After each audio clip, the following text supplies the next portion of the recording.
pushing limits. Stop respecting them. Success is not measured in laps counted.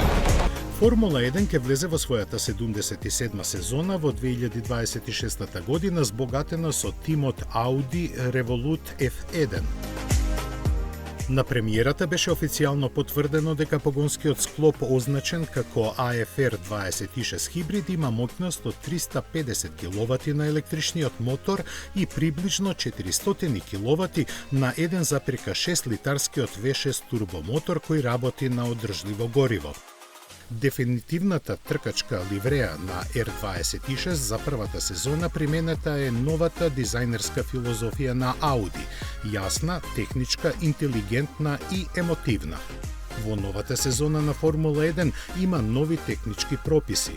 Новите тркачки автомобили имаат активна аеродинамика со предни и задни крила кои може да се прилагодат за време на возењето. Претходниот систем за намалување на отпорот, DRS, ќе биде заменет со режим на засилување, кој испорачува максимална дополнителна електрична моќност со притискање на копче. Ова може да се користи за престигнување или одбрана. Возачите Нико Хулкенберг и Габриел Бортолето се подготвени да го започнат патот на тимот, чија амбиција е до 2030 година да се бори за титулата.